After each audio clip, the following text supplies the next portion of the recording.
आज का हमारा टॉपिक है माध्यिका, जिसे हम इंग्लिश में मीडियन भी कहते हैं।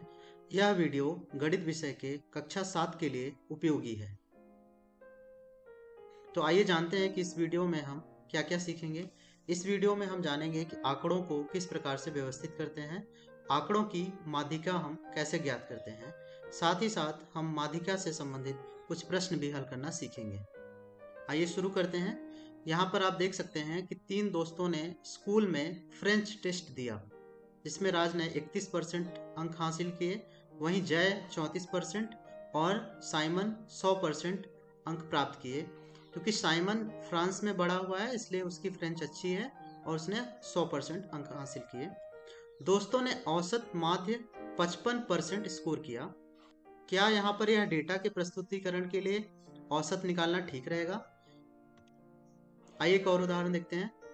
वुडली रनिंग क्लब के 4 लोगों ने 5 किलोमीटर की दौड़ में हिस्सा लिया, जिसमें यहाँ पर आप देख सकते हैं कि किस व्यक्ति ने रेस को कंप्लीट करने के लिए कितना मिनट लिया है। यदि आप इन सभी का औसत माध्य निकालेंगे तो आपको 27.5 मिनट प्राप्त होगा। क्या यहाँ पर माध्य निकालना ठीक होगा?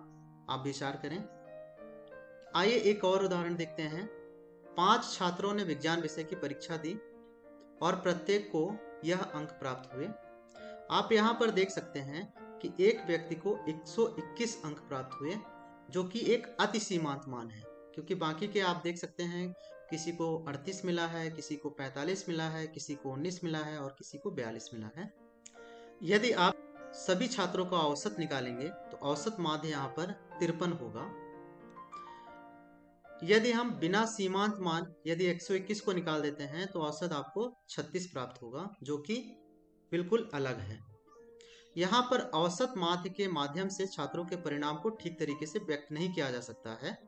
तो कई बार जब डेटा में एक सीमांत मान होता है, उसको निकालने के लिए हम मैन्युअल रूप से उसको हटा सकते हैं, लेकिन यह कठिन भी हो सकता है। इसके लिए हमें डेटा सेट के प्रत्येक आंकड़े की जांच करनी होगी, जो कि एक कठिन काम है। यदि हम डेटा को उसके मान के आधार पर क्रम में रखते हैं तो हमें सीमांत मान दिख जाएगा। जैसे आप देख सकते हैं कि इसको यदि हम इसको क्रमित करते हैं, आरोही क्रम में व्यक्त करते हैं, तो आप सीमांत मान को देख सकते हैं। और उस स्थिति में डेटा को व्यक्त करने के लिए हम औसत माध्यिका का प्रयोग करेंगे। माध्यिका हम कैसे ज्ञात करते हैं? माध्यिका जो भी आपको डेटा सेट दिया रहेगा, जो भी आपको आंकड़े दिए रहेंगे, उसके मध्य का भाग जो होता है उसे हम माध्यिका कहते हैं। तो यहाँ पर आप देख सकते हैं कि 42 इस आंकड़ों का माध्यिका है। अब आप वीडियो को थोड़ी समय रोकें और यहाँ पर छात्रों द्वारा विभिन्न विषयों के जो टेस्ट दिए गए हैं उसमें उनके जो परिणाम आए हैं उनको इन चार्ट के माध्यम से दर्शाया गया है। आप यहाँ पर इनके माध्यिका ज्ञात कीजिए। अब आप अपने उत्तर का मिलान कर लें। तो 4 छात्रों ने यहाँ पर भूगोल विषय की परीक्षा दी है और उनको क्रमशः 21, 60, 72 और 96 अंक प्राप्त हुए हैं। आप उसे इस तरीके से व्यक्त कर सकते हैं।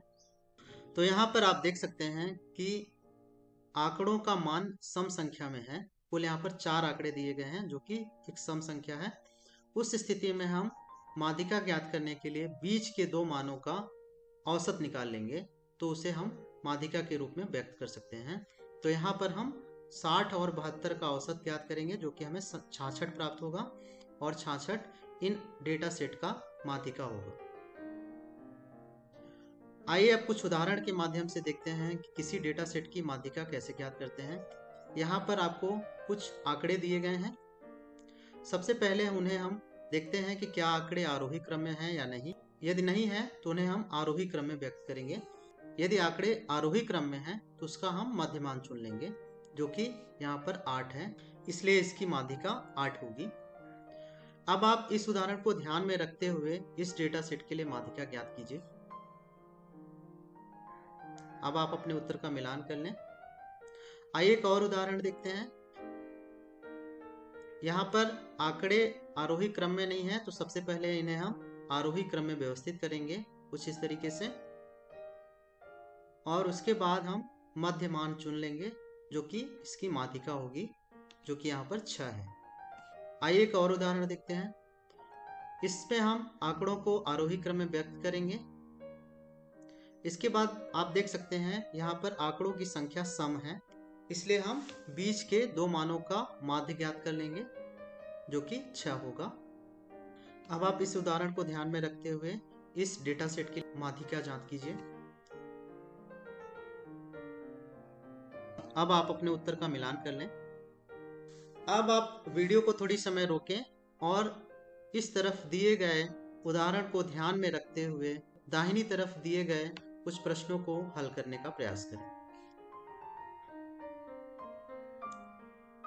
अब आप अपने उत्तर का मिलान कर लें। अब आपके लिए यहाँ पर कुछ और प्रश्न दिए गए हैं। इन प्रश्नों के लिए आप माध्यिका ज्ञात कीजिए। अब आप अपने उत्तर का मिलान कर लें। तो इस वीडियो में हमने सीखा कि आंकड़ों को व्यवस्थित कैसे करते हैं, आंकड़ों की माध्यिका कैसे ज्ञात करते हैं, साथ ही साथ हमने माध्यिका से संबंधित कुछ प्रश्न भी हल किए। अब आप निम्न प्रश्न का वर्णन करते हुए अपने मित्र को एक व्हाट्सएप संदेश लिखें। आपके लिए प्रश्न है, आंकड़ों की माध्यिका कैसे ज्ञात करते हैं। इस वीडियो में इतना ही। धन्यवाद।